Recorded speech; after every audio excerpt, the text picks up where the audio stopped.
asunto. Entonces, ok. Entonces, lo que habíamos visto hasta ahora era para aleaciones ferrosas y al igual que vimos para hierros, algunas de sus características principales y algunos de sus tratamientos de metal líquido, lo mismo vamos a hacer para aluminio.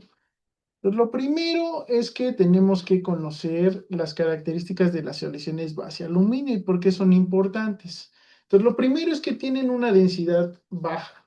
Ujú. Entonces, al tener una densidad baja, nos permite usarla para aplicaciones en las cuales nosotros necesitemos la menor masa posible con una alta resistencia. No alcanza la resistencia de los aceros o de los hierros. Por eso muchas veces las aleaciones base aluminio requieren de algún tratamiento térmico para poder utilizarlas en aplicaciones muy específicas, pero en general, si lo que necesitamos es que tenga las propiedades mecánicas de un material metálico, pero disminuyendo la masa del componente, pues lo usamos. Sobre todo, por ejemplo, industria aeroespacial, industria del transporte, que requiere que cada kilogramo que nosotros aumentemos al vehículo va a implicar un gasto mayor de combustible, pues necesitamos reducir el peso. Entonces, muchas veces, pues una aleación base aluminio nos va a dar esas propiedades, ¿no? Ya después, en casos específicos, pues se usan, por ejemplo, materiales compuestos de matriz metálica que, pues, tienen otro tipo de ventajas, también algunas desventajas, sobre todo el costo, pero bueno, el aluminio es una buena opción. Tiene alta conductividad, tanto térmica y eléctrica, no alcanza la del cobre, por eso no lo usamos en cableado, pero sí es un buen conductor térmico y eléctrico. Tiene una buena resistencia a la corrosión, ya de sus clases de corrosión sabrán que tiene otros problemas, por ejemplo, la capa pasiva genera que sea susceptible a las picaduras, pero en general pues va a tener una resistencia a la corrosión adecuada para un ambiente pues general, ¿no? El aspecto, pues, es agradable en su acabado. O sea, también se le puede dar otro tipo de tratamiento para mejorar aún más ese aspecto. Por ejemplo, el anodizado, en el cual inclusive le podemos meter color a la aleación. Es fácil que se genere soluciones sólidas, entonces es fácil que fabriquemos aleaciones con el aluminio y eso cambia totalmente las propiedades de la aleación, eh, con lo cual pues tenemos un abanico de posibilidades alto, ¿no? Es fácilmente procesado, se puede fundir, maquinar, soldar, no todas las aleaciones, pero sí algunas, laminarse, también es altamente reciclable, entonces por eso lo usamos en la industria de la fundición mucho. De hecho, en México, pues la mayoría de la fundición es reciclado de aluminio, por sobre los hierros, fabricamos más aleaciones de aluminio. Entonces también tiene alta fluidez y buenas propiedades durante su fusión, ¿ok? ¿Qué lo podemos usar? Pues latas, partes de motor, por ejemplo, los pistones de algunos motores ya tienen cabezas de aluminio, por lo mismo de intentar reducir el peso. Rines, por ejemplo, también tiene un buen acabado estético, entonces también rines podemos fabricar y tiene suficiente resistencia, ¿no? Tienen la desventaja de que es más fácil que se doblen, pero es menos probable que se fracturen, ¿no? Entonces es como, ahí es como una elección de qué prefieres, ¿no?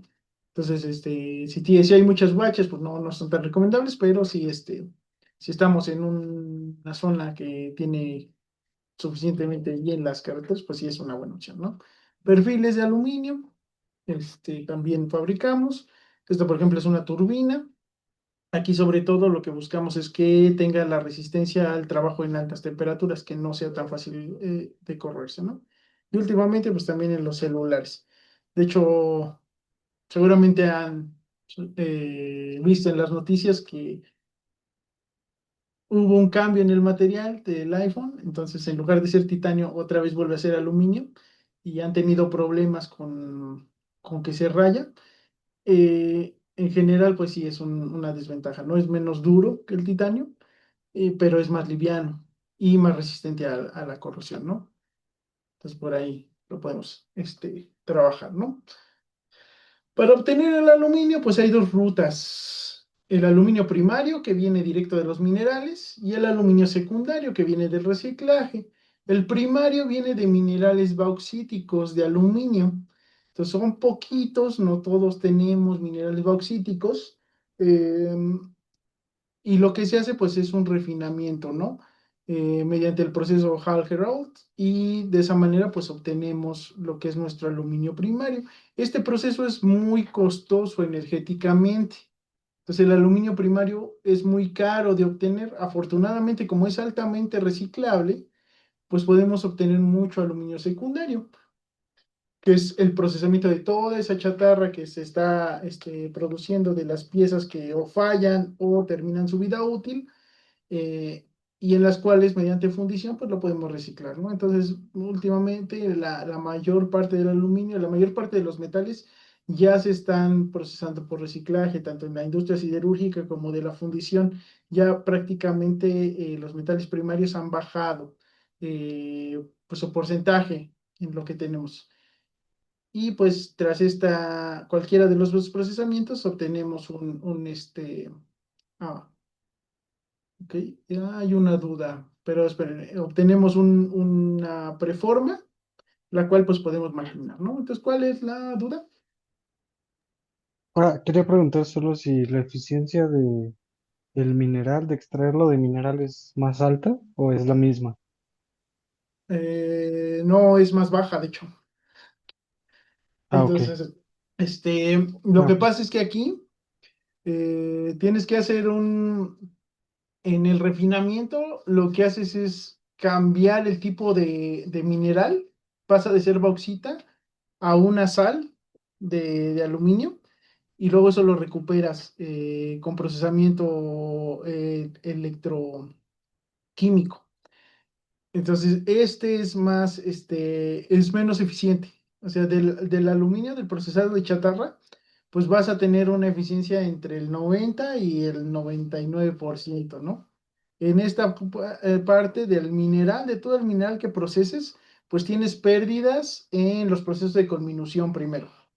No vas a tener una recuperación al 100% del mineral que te interesa, ¿no?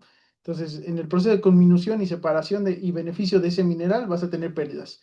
Durante el refinamiento también es una cinética química que implica que no la vas a llevar al 100% la conversión. Entonces, también hay pérdidas. Y luego al final, cuando haces el depósito, también tienes pérdidas. Entonces, aquí como que hay pérdidas acumuladas. No es el 100% de recuperación de todo el aluminio que tienes en los minerales. Entonces, es más costoso energéticamente, es un proceso más laborioso, y todavía se necesita, todavía se produce aluminio primario, pero pues la tendencia es a que empecemos a usar el secundario. ¿Ok? Pero sí, es un poquito más eficiente la refinación. En el aspecto de la chatarra que entra, pues vamos a tener una eficiencia como dependiendo del proceso que estés usando y de qué tan limpia esté la chatarra, pues vamos a decir que del 90 al 99. Entonces, sí se va perdiendo aluminio entre cada fusión por el que se va oxidando, pero no es tan crítico como en este caso, pues tienes menos eficiencia en el proceso, ¿no? Y normalmente vas a obtener aluminio puro, en este vas a obtener aleaciones, ¿no? Aluminio puro también, pero es metalúrgicamente puro, dependiendo del uso que le des, ¿no? Pues, ¿alguna otra duda?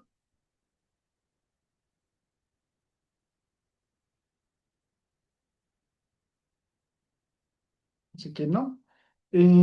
Ok. Entonces no. tenemos ahorita, tras el paso por el horno, pues podemos tener plantas que usan colada continua para obtener preformas, ya sea láminas o perfiles o barras, que esas se procesan mecánicamente, inclusive tubos, ¿no? Tubos también es una forma, una preforma. Entonces todo eso se puede procesar mecánicamente mediante procesos de conformado mecánico.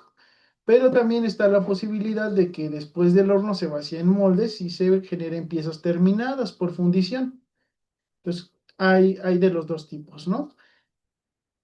Ahora bien, eso implica que va a haber dos clasificaciones de aluminio. Entonces, las aleaciones base aluminio que se van a procesar por fundición tienen una clasificación de tres dígitos, un punto y luego otro dígito. Las que son de conformado son de cuatro dígitos, entonces por ahí pueden diferenciarlas en la clasificación. Entonces, esta clasificación de tres dígitos y la de cuatro dígitos comparten que el primer dígito lo que nos dice es el elemento principal de aleación. Entonces, la serie 1000 y la serie 100 es aluminio puro y así sucesivamente, ¿no? Ahorita vemos cuántas aleaciones diferentes podemos tener, con cuántos elementos de aleación son importantes. Después, los segundos dos dígitos son para especificar la aleación. Entonces, el metal base lo va a especificar el primer dígito y luego los otros dos son para especificar cada aleación. Y el último, el que va después del punto decimal, es si va a ser para la pieza final o para obtener lingotes. Hay una pequeña variación en los elementos de aleación. Ujú. Y entonces tenemos estas familias de aleaciones. Entonces, la serie 100 es aluminio puro, equivaldría a la serie 1000, pero la serie 1000 es para conformado. Ahorita nos vamos a enfocar en las series de fundición. Entonces, serie 200, el elemento principal es cobre. Serie 300 es silicio, pero con cobre y magnesio. O sea, son aleaciones trifásicas. Sí, trifásicas. Luego la serie 400, pues tiene como elemento principal silicio, principalmente, ya sin cobre y magnesio. Serie 500, aleaciones aluminio-magnesio. La 600 y la 900 no se usan. La 700 es con zinc y la 800 es con estaño. Entonces, esta sería la clasificación. Vendrían en las tablas de aleaciones, ahí van a encontrar pues diferentes aleaciones, su composición química basándonos en esta clasificación. ¿Ok? Entonces, hasta aquí alguna duda. ¿Por qué las 6 y la 9 no se usan, pues? No se usan porque no tenemos una familia de aleaciones tan grandes como para asignarles la numeración. Hay aleaciones que no entran dentro de estas categorías, pero ninguna familia es tan grande como para que nosotros digamos que necesitan una serie completa. Entonces, pues, tiene que ver con cómo las empezaron a clasificar, pero ya al final, como no hay tantas aleaciones que manejen un solo elemento, ya por eso ya no tenemos en esas series. Profe, dijo que nos íbamos a enfocar a partir de la serie de la 2000.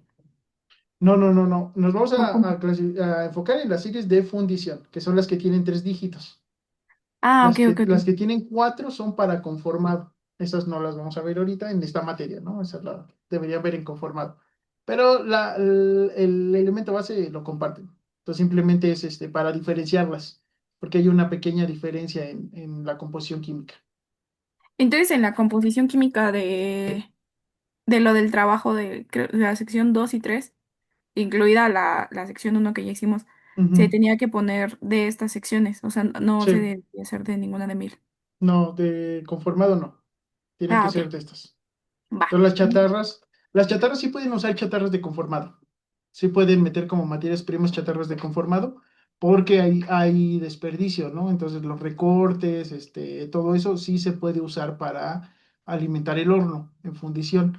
Lo que no pueden hacer es que su pieza tenga composición de conformado. O sea, su pieza tiene que entrar dentro de estas familias. ¿Sí? Ok, gracias. Ok, ok. Entonces, bueno. Eso sería así como a grandes rasgos la importancia de las aleaciones base aluminio. Entonces ahora lo que vamos a ver es una de las mayores problemáticas que tenemos y es el hidrógeno en las piezas de aluminio. Ok, entonces para eso pues tenemos que entender uno de los principales defectos que puede presentar una aleación y es el gas disuelto dentro del metal. En el caso del aluminio, el hidrógeno tiene mucha solubilidad. Cuando tenemos un gas disuelto, normalmente va a ser monoatómico. Lo que sucede es que durante la solidificación ese gas puede cambiar a ser diatómico, que es lo más estable a temperaturas bajas. Al juntarse entonces el gas y volverse diatómico, genera burbujas dentro de la aleación durante la solidificación y esas burbujas generan un defecto que se llama porosidad. Entonces, hay dos tipos de huecos que podríamos ver adentro de una pieza. Unos son poros, que tienen que ver con el gas. Los otros son rechupes, que tienen que ver con la contracción durante la solidificación. Normalmente, en la mayoría de los materiales, el líquido es menos denso que el sólido. Entonces, ¿qué va a pasar? Va a contraerse más cuando está solidificando. Entre más se enfría, más denso se vuelve, entonces ocupa menos volumen la misma masa. Y eso te va a producir lo que nosotros denominamos rechupes. En el caso de los poros, es porque el gas se expulsa y entonces genera estas porosidades, ¿no? Cuando ustedes los ven a simple vista, sí se pueden llegar a diferenciar. El poro normalmente tiene un acabado brillante, ujú, y es más redondito. El rechupe tiene un acabado más opaco y es más como acicular, ¿no? Entonces, bueno. Esta porosidad, les digo, puede venir de los rechupes por la contracción o pueden ser sopladuras que vienen por los gases disueltos, ¿no? Entonces, en el caso del aluminio viene del hidrógeno y el hidrógeno viene de la reacción del aluminio con el agua principalmente. No es que la aleación por sí sola tenga hidrógeno durante la fusión, sino que con la humedad que tenemos en el ambiente, eh, pues se va generando esa porosidad. Entonces, bueno, tenemos el aluminio líquido que está en contacto con cierta humedad, que puede ya sea humedad que esté en el ambiente o en las fluxes, en las sales fundidas, o bueno, ahorita vamos a ver en dónde más, pero toda esa humedad reacciona con este aluminio y genera un óxido de aluminio, ¿no? La alúmina. Entonces, esta alúmina, que es el óxido de aluminio, pues se va a ir a la superficie del baño, va a generar una capa de escoria, pero pues va a liberar hidrógeno y ese hidrógeno ¿a dónde se va a ir? Pues se va a disolver en el aluminio, ¿no? Y entonces esta disolución pues tiene que ver con la presión parcial del hidrógeno, ¿no? Con la ley de Siebel. Ahorita no vamos a ver la cinética. Lo que sí vamos a ver es que miren esta gráfica, ¿no? Esta es la gráfica de solubilidad del hidrógeno con respecto a la temperatura. Entonces, a temperaturas por debajo de la temperatura de fusión, ven que la solubilidad es muy baja, ¿no? Y luego hay un brinco. Este brinco es la diferencia entre el sólido y el líquido. Entonces, la verde es aluminio puro. El punto de fusión son 660 grados centígrados. Entonces, a los 660 hay un cambio muy grande en la solubilidad. Entonces, cuando está líquido, reacciona con el agua, solubiliza mucho hidrógeno, pero cuando va solidificando, en cuanto cambia de fase, pues vamos a tener un cambio alto en la solubilidad y entonces todo ese hidrógeno se va a expulsar del metal líquido, se va a reaccionar el hidrógeno monoatómico, va a generar diatómico y entonces nos va a generar em, las porosidades en el metal. Y es por este cambio en solubilidad. Entonces aquí, por ejemplo, hay otra gráfica, igual este es aluminio puro. Entonces ven que a 660 es donde se da el cambio, ese brinco, ¿no?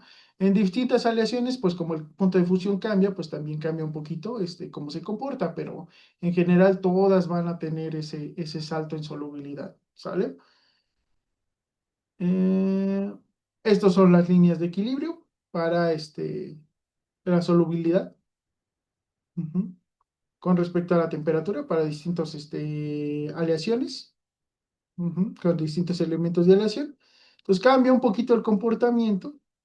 De hecho, aquí hay una correlación general, ¿no? Dependiendo de la composición química, cómo afectan esa solubilidad.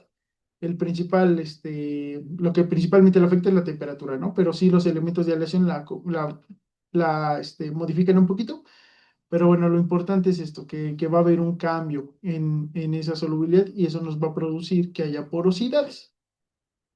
Entonces, ¿de dónde viene esa humedad? Pues puede ser de la misma chatarra que estamos cargando, que esté húmeda. Puede ser que tengas productos de corrosión y los productos de corrosión a veces tienen como parte de sus componentes la terminación OH. Ujú. O puede ser que tengan que estén hidratados por la misma forma que tienen los productos de corrosión.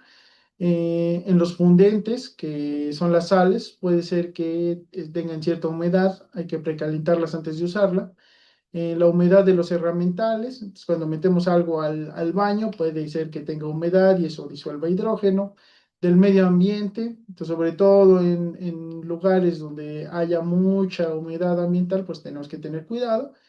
Y en los hornos donde está en contacto con los productos de combustión, el metal, pues uno de los productos de combustión principales durante la combustión de un hidrocarburo, pues es el vapor de agua.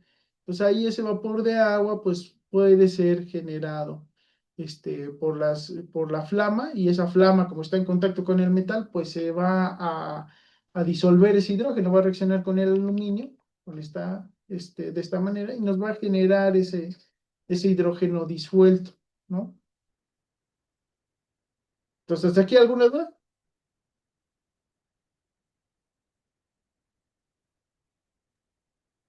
No, profe. Todo bien, profe. Creo que ¿Todo no. bien? Ok. ¿Cómo evitamos que se nos disuelva el hidrógeno, no? Una de las formas es precalentar todas las chatarras, ¿ok? La otra es limpiar los productos de corrosión, inclusive limpiar la chatarra de cualquier residuo que tenga, pues nos va a ayudar, ¿no? Los fundentes hay que secarlos, hay que precalentarlos, los herramientales hay que secarlos y además hay que pintarlos con pintura refractaria para que no nos ocurra ningún problema con el metal. En el caso de que sea posible, pues que el horno no esté en contacto los gases de combustión con el metal líquido. Ujú. Y evitar que la atmósfera esté en contacto con el metal, ¿no? Ya sea que tengamos tapas o que el fundente genere la capa de escoria que protege el metal fundido y hay que cuidar que esa capa de escoria no se rompa frecuentemente, o sea, que la agitación sea tal que no llegue a romperse esa capa de escoria y que nos proteja el baño efectivamente. Pues, por ejemplo, aquí hay lo que se hace pues es meterle una tapa, un anillo que aísle de los gases de combustión lo que sería nuestro crisol, de manera que podamos evitar esa hidrogenación, ¿no? También puede ser que metamos el fundente, que le metamos una tapa para evitar el contacto con la atmósfera, y de esa manera pues todavía vamos a proteger más, ¿no? Este, mm, este es el fundente recomendado, una mezcla de cloro de sodio y cloro de potasio, que es el punto eutéctico de estas dos sales, por lo tanto el punto de fusión es el más bajo posible y pues simplemente nos va a proteger el metal, ¿no? Hay escorificante, que es este fluoruro de sodio, lo que hace es hacer que la escoria se aglomere y sea más fácil de retirar. Pues estos dos materiales pues los usarían durante la fusión, ujú, para el aluminio. Ahora bien, no siempre es posible evitar que ocurran este tipo de problemas, ¿no? A veces va a ser necesario eliminar el gas del baño mediante un tratamiento de metal líquido. Y este tratamiento de metal líquido es la desgasificación, ¿ok? Pero lo que vamos a querer hacer con la desgasificación es eliminar el hidrógeno disuelto en el aluminio para eliminar los poros que podemos tener, las sopladuras que puede tener el metal. ¿Ok? Entonces, hasta aquí, ¿alguna duda antes de empezar desgasificación?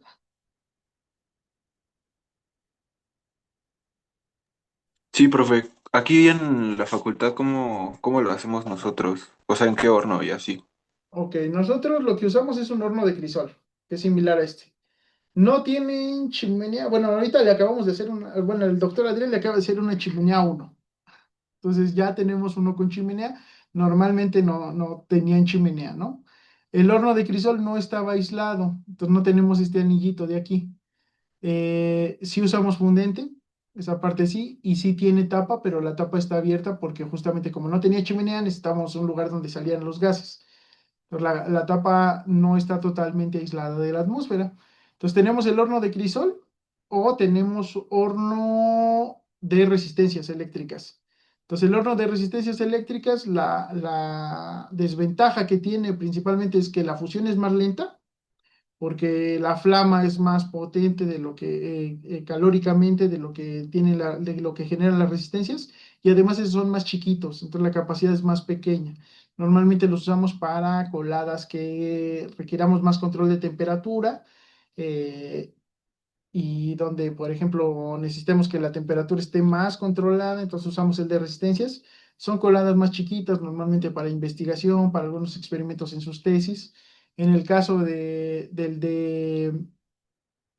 del horno de gas, ese pues lo usamos para las clases la mayoría de las veces y pues sí tiene la desventaja de que está en contacto con los gases de combustión.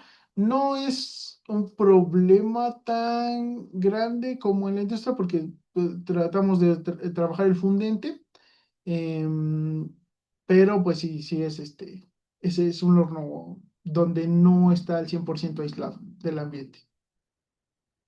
Ujú. Sí, profe, gracias. Ok. Entonces ese es el que tenemos nosotros. El de gas y el de resistencias, los dos. Ahora, les digo, en muchos casos es imposible que protejamos totalmente el metal de que el hidrógeno se disuelva. Y en esos casos tenemos que hacer un tratamiento de metal líquido para eliminar ese gas que, que se está disolviendo. Y entonces en ese caso, lo que hacemos es este tratamiento de desgasificación y la desgasificación tiene varias opciones, ¿no? Varias vertientes. Em, entonces, hay tres métodos principales. La natural es que nosotros dejemos el metal líquido durante bastante tiempo. em, de un segundo.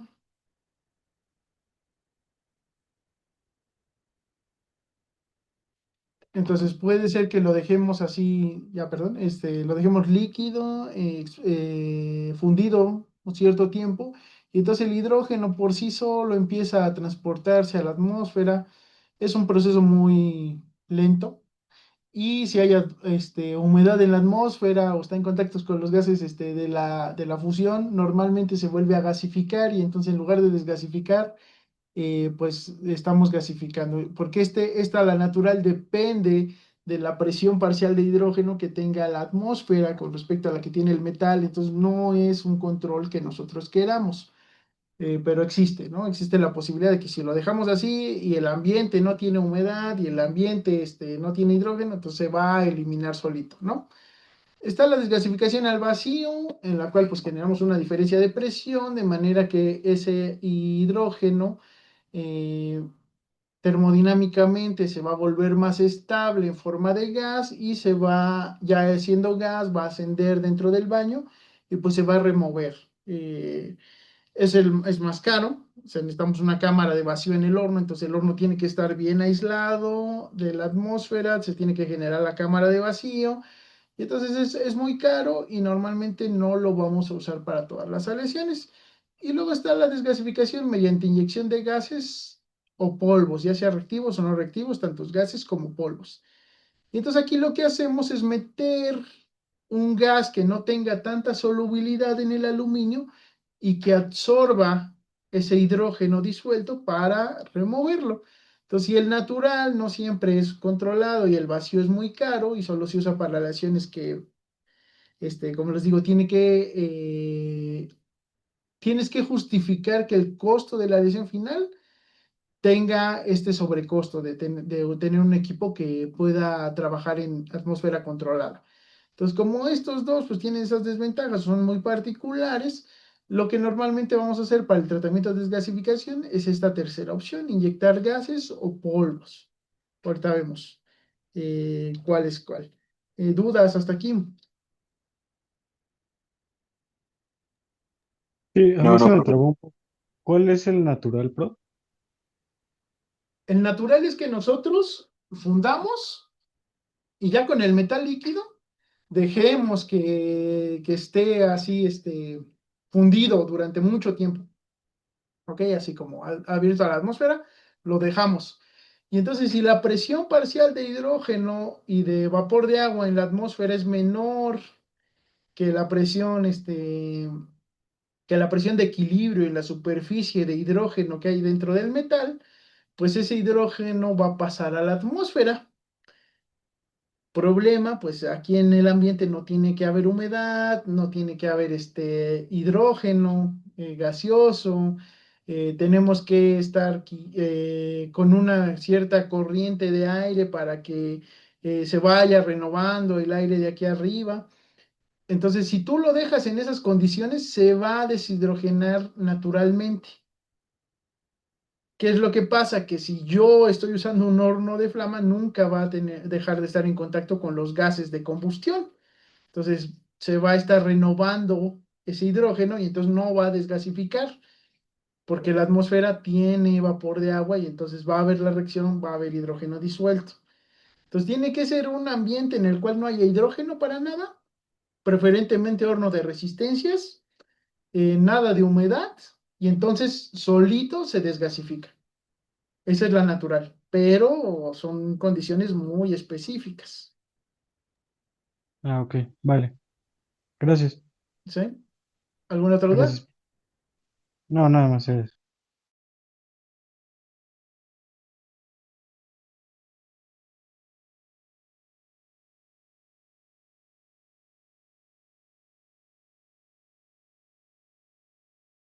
Denme un segundito, muchachos.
Ay, perdón, no sé. Entonces, ninguna duda más, ¿no? Hasta ahorita todo claro. Y todo claro, profe. Ok. Sí, todo bien, Entonces, bueno. gracias. Entonces tenemos el hidrógeno, entonces puede ser natural, muy difícil que se dé, vacío o este. Entonces, dentro de esta tercera, pues podemos inyectar gases reactivos o polvos reactivos, o gases no reactivos o polvos no reactivos. ¿ok? Entonces hay de las dos formas, ¿no? También la escoria puede llegar a quitar un poquito de ese hidrógeno, pero es mejor esta parte, ¿no? De gases o polvos. Entonces, normalmente, pues esos gases reactivos, pues tienen gas cloro o gas flúor en su composición. Ujú. Entonces, estos ya casi no se usan porque el cloro y el flúor, pues son muy dañinos para la salud. Entonces, lo que hacemos ya normalmente es trabajar con no reactivos, específicamente con gases. Entonces, ya la mayoría de las plantas van a desoxidar con este, con gases no reactivos. Ya no vamos a usar reactivos porque pues, ya en muchos países están prohibidos para empezar, incluido, incluido México. Ya no se usan, ¿no? Y realmente lo que hace el polvo reactivo es generar un gas, que es gas cloro o gas flúor, y ese gas cloro o ese gas flúor van a hacer lo mismo que hacen los gases no reactivos. Entonces, no, ya no se usa, ¿no? Nos vamos a quedar con esta parte. Gases no reactivos. Es con lo que van a desoxidar normalmente. Entonces, ¿cómo trabaja ese tratamiento de desgasificación? Lo que vamos a hacer es que vamos a inyectar un gas. Entonces, ya vimos que puede ser un reactivo, reactivo, y esto genera gas también. Entonces, esa burbuja de gas que nosotros lo metemos, que aquí estamos representando con argón, que entraría dentro de esta categoría, gas no reactivo, pero bien podría ser de nitrógeno, bien podría ser de cloro o de hexafluoroetano, pues podríamos tenerlo así, ¿no? Entonces, esa burbuja del gas que sea, que preferentemente va a ser argón o nitrógeno, va a entrar en el baño. Y ya una vez dentro del baño, ese hidrógeno que está disuelto, que es monoatómico, se va a absorber sobre la superficie de la burbuja. Entonces, esa absorción con D va a hacer que ese hidrógeno reaccione en la capa límite de la burbuja. Y entonces esa absorción va a producir hidrógeno diatómico. Y ese hidrógeno diatómico ya es un gas. Y un gas es más estable termodinámicamente cuando está disuelto en gas. Entonces ese hidrógeno se va a absorber adentro de la burbuja y adentro de la burbuja pues ya vamos a removerlo, ¿no? Como es menos denso que el metal, pues va a ascender, pues se va a remover. ¿Ok? Entonces entra la burbuja, todo el hidrógeno se va a transportar hacia la superficie, ya en la superficie, en la capa límite, se absorbe. Una vez absorbido, reacciona sobre sí mismo generando hidrógeno diatómico. Diatómico se incorpora a la masa de la burbuja y la burbuja por densidad va ascendiendo y entonces vamos removiendo tanto el gas inerte como el hidrógeno que tenemos disuelto, ¿no? Y de esa manera vamos a remover ese hidrógeno y evitar lo que serían los poros. ¿Sale? ¿Dudas hasta aquí de esta parte de la cinética? No, todo bien.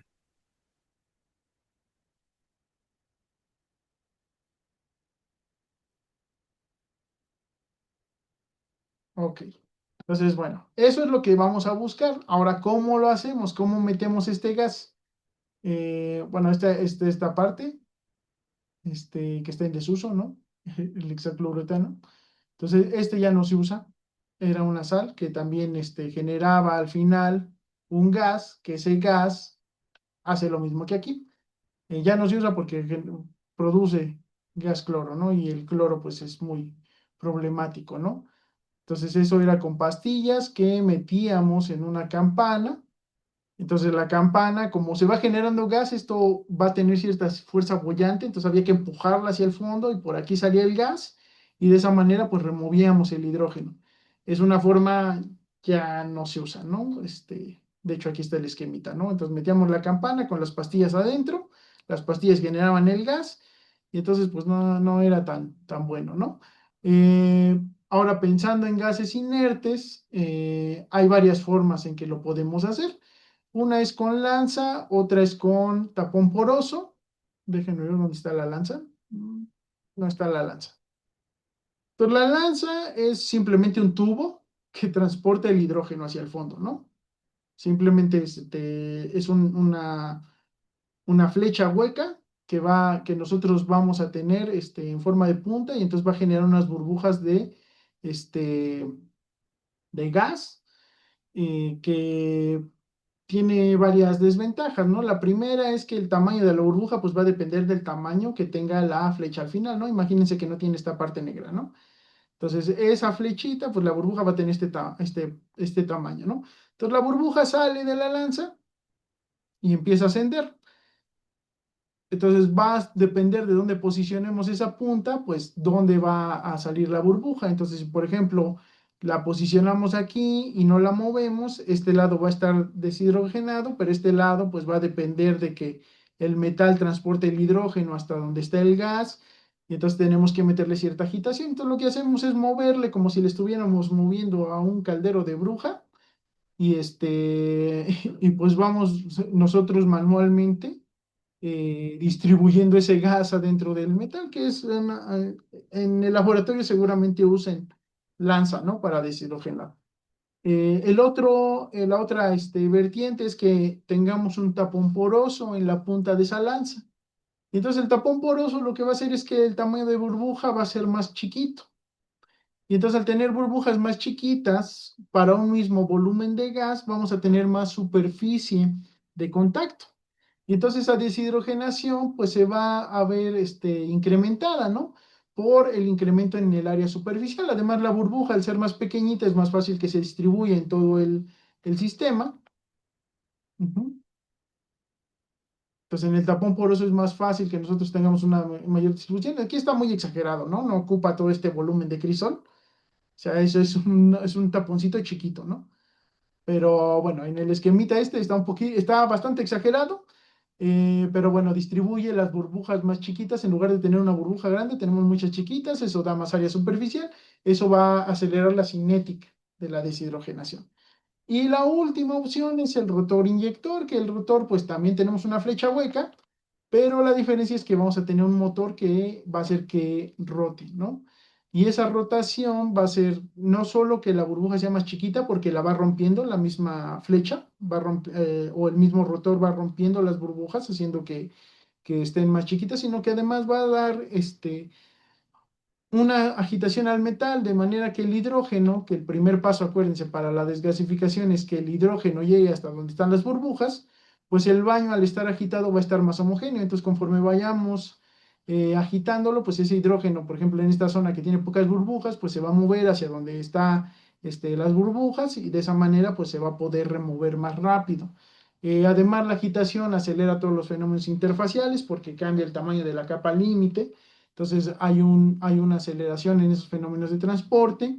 Tenemos burbujas chiquitas, por lo tanto también tenemos el mismo efecto que tiene el tapón poroso, que es tener mayor área superficial. Y pues tenemos agitación en el baño, ¿no? Y renovando constantemente esa concentración de hidrógeno en los alrededores del rotor y de esa manera pues haciéndolo más eficiente en cuanto a desgasificación. ¿Qué otro esquemita? Lo mismo entre el gas inerte, argón nitrógeno, y pues con el rotor lo vamos a distribuir. Ahora, el diseño del rotor es muy importante. Dependiendo del diseño, pues va a ser más eficiente o menos eficiente. Entonces, es muy importante el diseño del rotor porque cambia totalmente la fluidodinámica del baño y cambia totalmente el tamaño de burbuja, la distribución del gas, la agitación del baño. Entonces, puede mejorar muchísimo la cinética de desgasificación un buen diseño de rotor. Entonces, por ejemplo, aquí tenemos varios diseños de rotor. Estos rotores no son los que se usan en el aluminio. Estos rotores están diseñados en Nylamix, son para modelado físico. Pero estos pues después se maquinan en grafito y se pueden usar ya en planta, ¿no? Que de hecho aquí están, ¿no? Algunos rotores de grafito. Cada diseño pues tiene sus ventajas y desventajas. Aquí ya la física que involucra un rotor es compleja, sí, es bastante compleja porque pues hay diferencias de presiones que se generan debido al movimiento del rotor. La misma distribución de velocidad radial no es tan directa de imaginarse como si tú tuvieras un sistema lineal o cartesiano. Entonces, pues tiene sus complejidades, pero ustedes creen que es lo más eficiente, ¿no? Entonces, por ejemplo, en esta gráfica que dice la concentración de hidrógeno contra el tiempo de desgasificación para los tres sistemas, ajá, que les acabo de platicar, de inyección de gas inerte, que puede ser la lanza, puede ser el tapón poroso, puede ser el rotor, pues vean que la lanza, por ejemplo, es la que tiene el peor desempeño. Estamos bajando muy poquito la concentración de hidrógeno en un tiempo muy largo, ¿no? 1200 segundos. Pues muy poquito lo estamos bajando en ese tiempo, ¿no? El tapón poroso, vean que sí baja la concentración de hidrógeno bastante, ujú, pero pues también tarda lo suyo, ¿no? De hecho, inclusive aquí todavía no alcanza el equilibrio, sino que todavía seguiría. Y el rotor inyector, que es pues ven que tiene una caída muy rápida y prácticamente a la mitad del tiempo de la lanza y el tapón poroso ya alcanzamos su misma concentración que el tapón poroso va a llegar, ¿no? Y entonces aquí de hecho se ve una pequeña subida porque se está volviendo a gasificar, porque pues está la humedad del ambiente, está la humedad de los gases de combustión, entonces empieza a gasificarse. Nosotros tenemos que controlar que no vuelva a pasar eso simplemente, ¿no? Que no se genere el equilibrio, este, con hidrógeno disuelto. Pero pues sí es el más eficiente, ¿no? De hecho, inclusive aquí a casi 300 segundos, que serían 5 minutos, pues ya podríamos parar el proceso y seguir con la colada, a diferencia de estos que tardan 20 minutos y todavía no llegamos a una concentración de equilibrio, ¿no? Entonces, de esto, ¿alguna duda?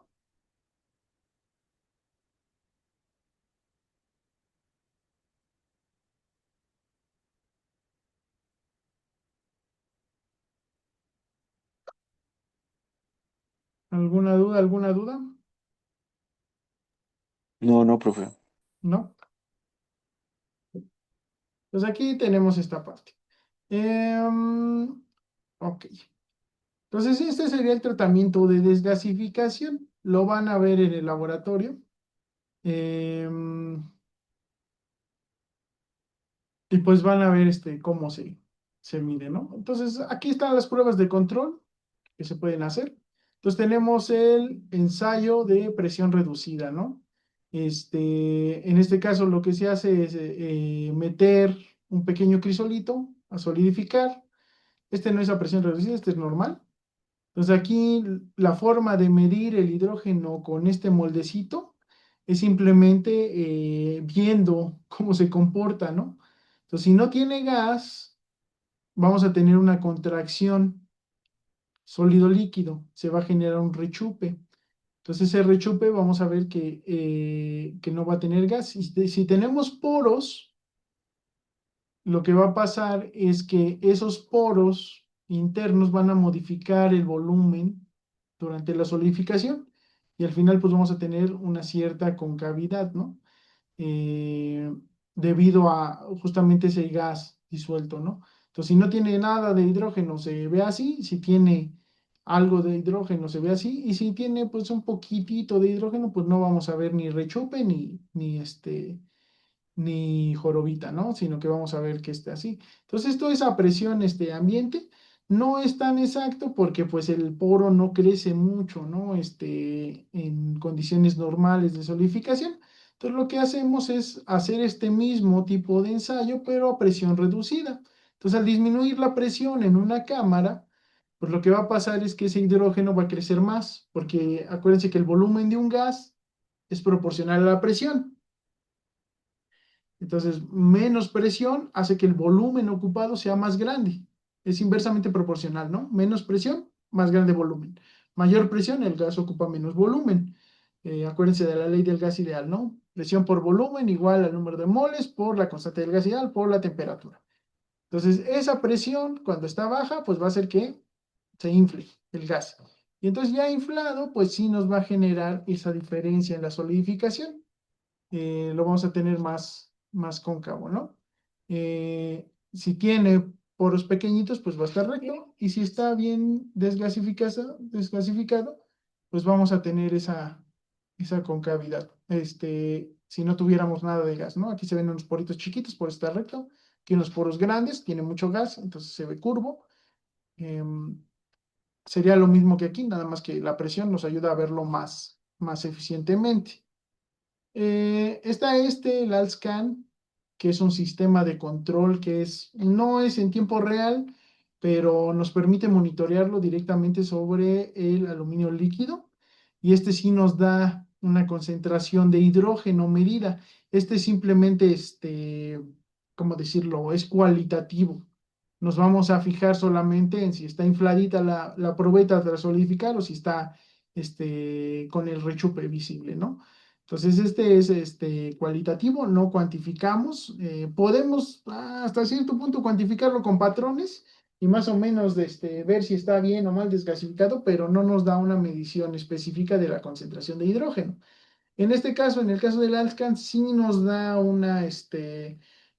una cuantificación, ¿no? Entonces, aquí lo que hacemos es que tenemos una probeta que es porosa. Ujú. Es porosa como el tapón.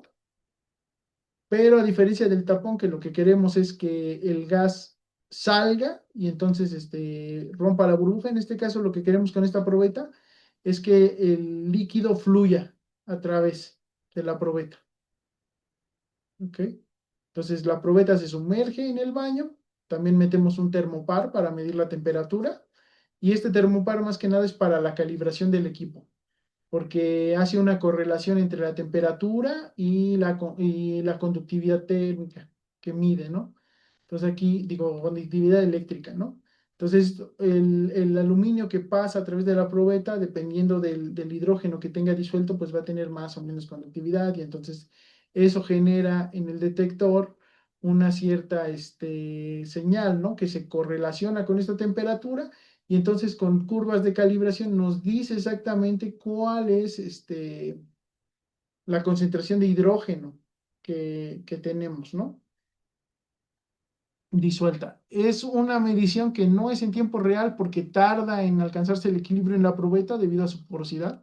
Entonces tarda por así decirlo, circular suficiente cantidad de metal para que nosotros podamos medir en la probetita que más que nada pues es la resistencia, ¿no? Que tenga al movimiento, ¿no? Del gas adentro. De aquí inyecta hidrógeno para que no se tapen los poros principalmente, ¿no? Pero queremos que circule suficiente cantidad de metal alrededor entonces, y de hidrógeno para que la medición sea confiable. Entonces tiene un cierto tiempo.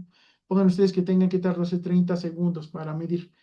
No es en tiempo real, pero es rápido, ¿no? Es relativamente rápido y nos permite controlar exactamente la concentración de hidrógeno que tenemos. Em, entonces, por ejemplo, es un equipo para presión reducida. Entonces, tenemos esta campana en la cual metemos un crisolito que tiene más o menos esta forma. Estas son las probetitas. Entonces, adentro de la campana solidificamos. Esto de aquí es un sistema de vacío, genera un vacío dentro de la campana y entonces una muestra que no tenga aluminio, que no tenga hidrógeno disuelto, pues se va a ver de esta manera. Vean que tiene cierta concavidad y hacia abajo. Entonces tiene un rechupe, no tiene poros. Una muestra que tiene porosidad, vean que tiene, por la forma como de un panquecito, ¿no? Como de un pan. Entonces tiene poros internos porque justamente la presión hace que incrementen su volumen y entonces se ve más poroso, se ven más grandes los poros y es más fácil visualizar cuando tenemos una mala desgasificación en comparación de una buena desgasificación. Entonces aquí hay unos patrones que nos dice cuál es la densidad de poros, ujú, porcentaje de porosidad, dependiendo de cómo se vea transversalmente, ¿no? Entonces vean aquí el número 12 que tiene un 30% de porosidad, vean cómo se ve. Entonces este tiene 24, 19, este número de aquí abajo es la densidad. ¿Ok? Entonces entre menos poros, pues se va a ver siendo más denso porque está más sólido. Ujú. Entonces más hidrógeno, más porosidad, menos densidad. ¿Dudas hasta aquí?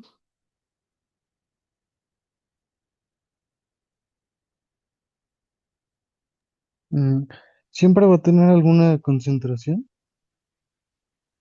No, sí del podemos líquido? eliminarlo prácticamente por completo el hidrógeno, ¿eh? Sí, sí, No. Normalmente tras el tratamiento de desgasificación debe estar entre estos dos. ¿No?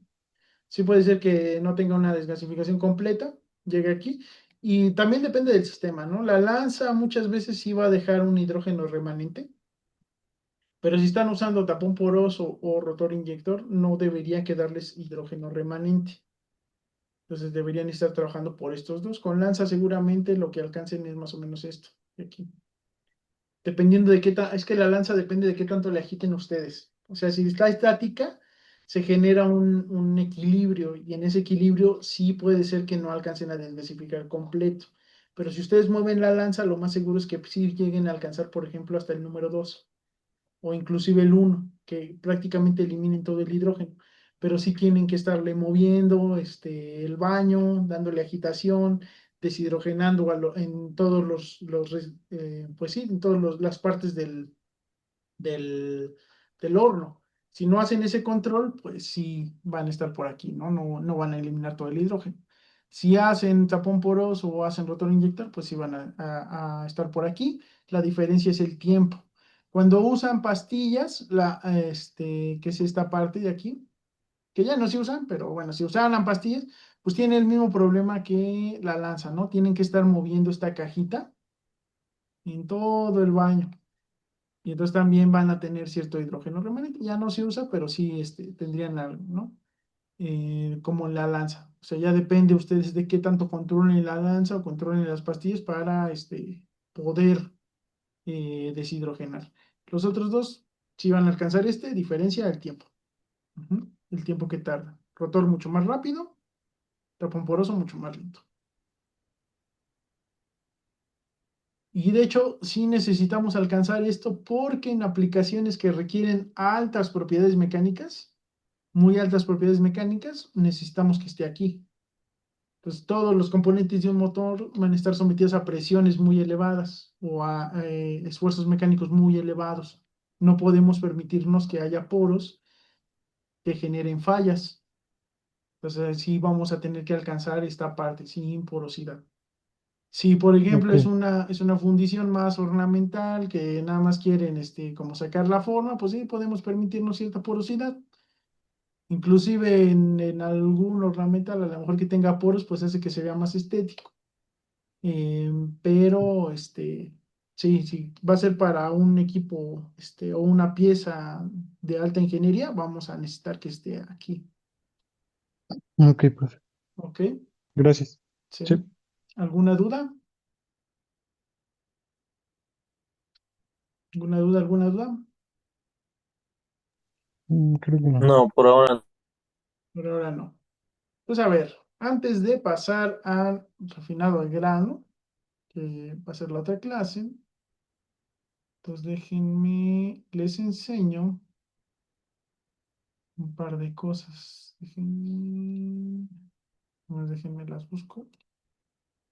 Y si el refinamiento de grano, yo creo lo vemos la próxima clase junto con la modificación. Pero si quiero enseñarles un par de cositas, no nos déjenme.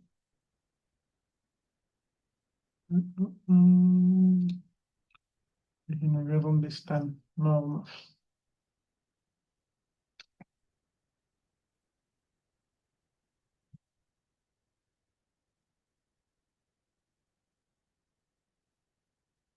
De algo estético. Por ejemplo, en marcos, hay veces que el hecho de que tenga poros podría ser pues interesante, ¿no? Que tenga pues esos como recovecos, ¿no? O sea, no llegamos hasta el 30%, pero sí que tenga poros, a veces sí lo buscan para que se vea como bonito. No, no es necesariamente que lo tenga, sino que pues todavía puede pasar, ¿no? Como que no es un defecto, sino una virtud dentro del esto, ¿no? Por ejemplo, marcos para fotografías, marcos de espejos, a veces, si se dan cuenta, a veces van a ver que tienen algún porito, alguna estatua, o sea, algo más ornamental, algo más estético, no tanto una pieza que necesiten para ya una función de ingeniería. Si ven, por ejemplo, algunas algunos elementos de cocina, van a ver que algunos tienen porosidad, algunos, ¿cómo se llaman? Sí, pues Como sí, los pues, sartenes, ¿no? sartenes, algunos tienen algunos poros, o sea, sí pueden llegar a encontrarlos. De hecho, inclusive en algunos quemadores puede llegar a haber porosidad y se ve más cuando tienen cierto tiempo ya de operación, ¿no? Ya cuando lo usan, sobre todo quemadores de estufas, sí, hay algunas que no están bien, desgasificadas y van a ver que le sale como piel de naranja al quemador o al sartén o lo que ustedes vayan a ver. Entonces van a ver que se les genera como piel de naranja, como algunos, protuberancias, es porque no está bien desgasificado. Entonces ahí con el calor, pues el volumen del gas incrementa y entonces van a ver algunas cosillas por ahí. Entonces sí pueden llegar a ver en qué usos sí se permite y en qué usos no se permite. Nada más déjenme. Sí. Pero sí, sí, o sea, sí hay calidades de metal y calidades de metal. O sea, de eso no hay duda, ¿no?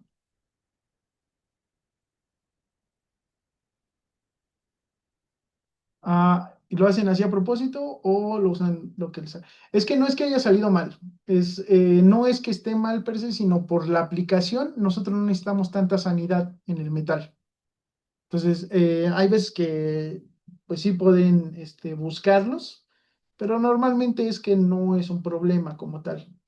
O sea, ahora sí que depende. A lo mejor a alguien se le hace que tiene que llevarlos y pues le puedes meter, lo puedes gasificar, o sea, tú puedes gasificar el aluminio perfectamente.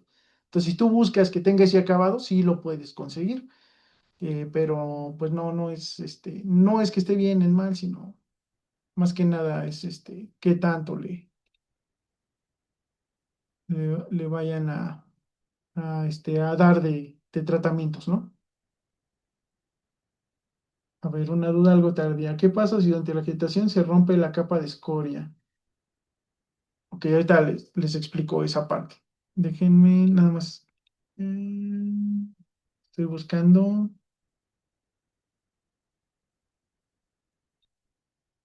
una cosilla de aluminio. Denme un segundo.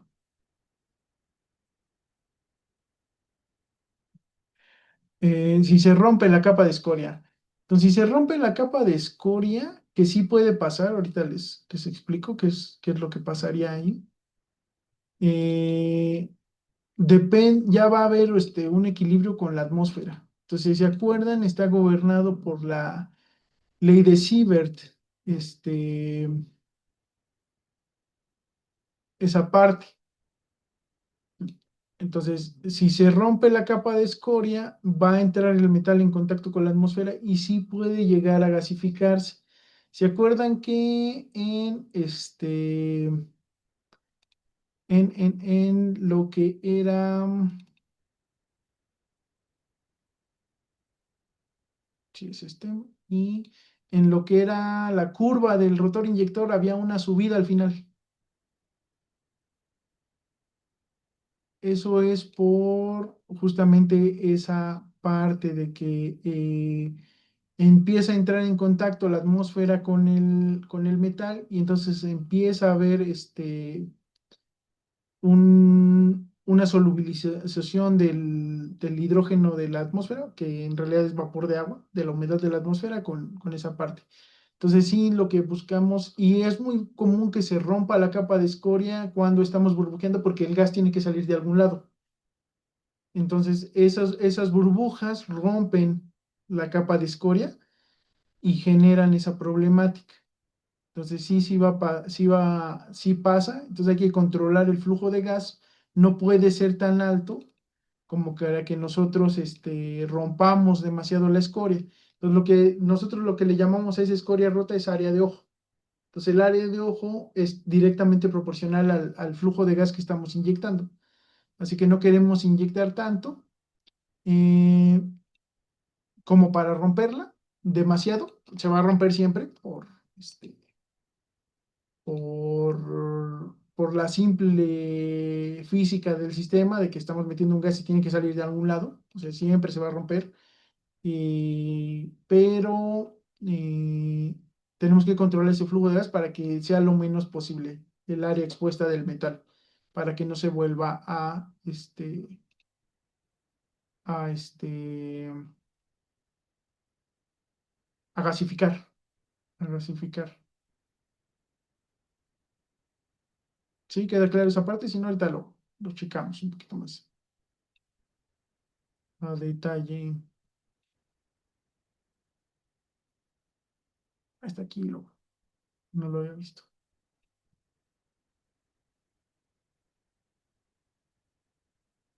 ¿Es esta? No, no es esta.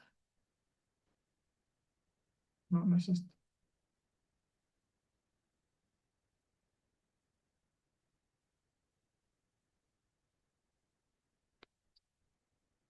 Mm,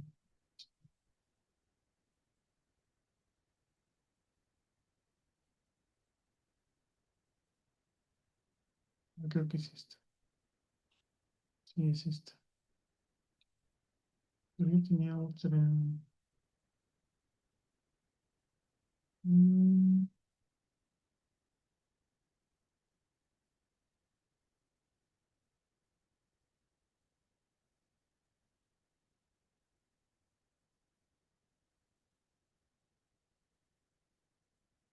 vaya, esas dos.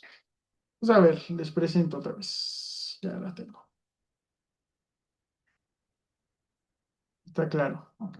Sí, si no, ahorita lo vemos, ¿no?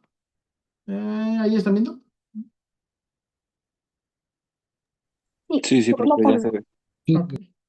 Entonces, esta de Sí. aquí primero es una tabla de la clasificación de aleaciones base aluminio. Entonces, vean que tiene las tres dígitos y luego dice punto cero para casting, punto uno, punto dos para ingots, para lingotes. Entonces, este es para piezas ya terminadas. Estas aleaciones que terminan en punto uno, punto dos son lingotes que después o se van a fundir para generar piezas terminadas o se van a fundir para hacer aleaciones de conformado mecánico. Entonces aquí si vemos la 100.1, no sería para lingotes de aluminio puro, ¿sale? De aluminio puro, entonces aquí está la composición química y esta por lo menos debe tener 99% de aluminio entre todos los elementos de aleación. Entonces aquí si ven, el único que está como en rango es el hierro, no quiere decir que lo requiramos para alguna propiedad mecánica, sino porque es muy difícil eliminarlo, ¿no? Entonces, pues más o menos tratamos de que esté lo mínimo posible. Entonces, la serie 100, toda va a ser aluminios prácticamente puros, ¿ok? Con diferentes cantidades de pureza, ¿ok? Luego la serie 200 son con cobre, entonces su elemento principal va a ser el cobre.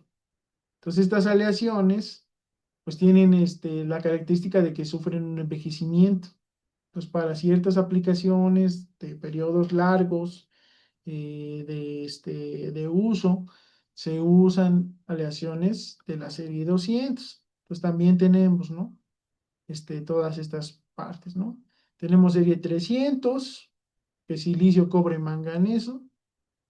No, silicio, cobre, magnesio, ¿no? Pues pueden tener más cobre o pueden tener mayor cantidad de magnesio. Ujú. Serie 300. Serie 400 es base silicio. Ujú. Entonces van a ver que el elemento principal de aleación es silicio. Entonces son familias muy extensas. Serie 500 es magnesio, aluminio, magnesio. Entonces el magnesio es un metal que es muy poco denso, con baja densidad. Entonces para aplicaciones que requieren baja densidad se usa el magnesio como elemento principal de aleación. Entonces de ahí nos vamos a la serie 700 porque la 600 no existe. Y todas las 700 pues tiene base zinc, ¿no? Cobre, digo, base aluminio con principal elemento de aleación zinc. Pues van a tener distintas cantidades de zinc. Y finalmente serie 800 con estaño. ¿Ok? Entonces, bueno, esta sería la tabla como para el equivalente a donde estamos viendo los hierros, la clasificación de hierros, clase 50 sección ligera, o sea, en esas unas composiciones, pues esta sería la tabla equivalente, composición de aleaciones base aluminio, ¿ok? Entonces, ¿dudas de esta parte? No, profe, todo claro. Todo claro. Entonces, esta creo que está subida en el Amit, si no la subo, ¿vale? Y la otra que les quería enseñar es este. Este es un artículo ujú, de diversos equipos para control de aluminio o en plantas de fusión de aluminio. Pues aquí lo que vamos a ver pues son estos diferentes métodos, ¿no? Entonces, este se los voy a mandar porque en el examen va a venir algunas preguntas que tienen que ver con esto, ¿ok? Entonces van a ver todas las pruebas de control, pues van a, tienen que entenderlas, ¿no? Entonces no lo vamos a ver, como tal en clase, pero se los voy a mandar porque en el examen va a venir, ¿ok? Entonces lo van a tener que leer, vienen todas las pruebas de control para el aluminio. No sé si pedirles, no les voy a dejar tarea, pero sí lo tienen que leer, va a venir en el examen. Entonces los voy a mandar en correo por escrito que va a venir el examen para que ustedes lo lean. Entonces, dudas que salgan de pues me las dicen la próxima, bueno, me las dicen aquí, de aquí al examen, ¿no? Cualquier duda que les salga, pues la discutimos, ¿ok? Entonces, ¿de eso alguna duda? No, no, profe, ¿No? por ahora no. Ok, No, todo bien, profe. ¿todo bien? Ok. Entonces vendría a ser eso. Eh, no sé si tengan alguna duda o algo más que Creo que no, queramos ver. profe. ¿No? Por De su ahora. trabajo, ¿cómo van? ¿Todo bien? Sí, sí, sí, ¿Sí? ¿Ya seleccionaron sus chatarras para el hierro? sí, sí, profe, y también las ferroaleaciones y eso. Ok. Entonces, si tienen su, por ejemplo, lo que podemos hacer ahorita es, bueno, no ahorita, pero que me lo preparen un poquito, pueden preparar más o menos su plan de balances, ¿no? De carga, o sea, no ponerme, pues vamos a seleccionar estas chatarras, estos, materias primas, y el balance pues va a involucrar esto y esto, ¿no? Entonces sí me lo pueden como mandar por correo para que lo revise o pues me lo presentan en la clase si tienen alguna duda de eso y ya lo revisamos a ver si sí el balance está bien, ¿sale? ¿Qué más? Entonces, la siguiente clase vemos las otras dos, refinación y modificación, y vemos cómo se hacen los balances de aleaciones no ferrosas. La diferencia principal es que en las no ferrosas sí tenemos que considerar lo que sería el, el metal base, porque si vieron en el aluminio es muy reactivo con el oxígeno, entonces sí se va a perder cierta cantidad, entonces sí lo tenemos que ajustar. El hierro no es tan reactivo y como está en mucha más cantidad, o sea, los elementos de aleación están en mucho menor cantidad, entonces es mayoritariamente hierro. No hay tanto problema en no considerarlo. En el caso de las no ferrosas, sí tenemos que considerar esa parte. Mm, Y creo que nada más. ¿Alguna duda final? ¿Algo más que comentar?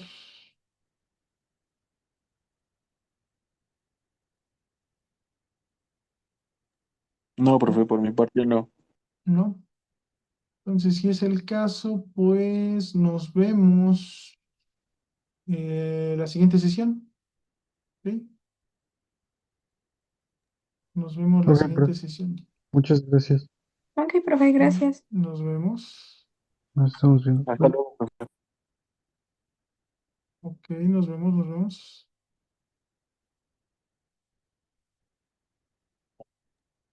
Profe, nada más una duda rápida. Ujú. La grabación dijo que la iba a subir, ¿verdad? Sí, les mando el enlace. Ok, Sí, gracias. si no, no se preocupen. Si no, estoy... Ok.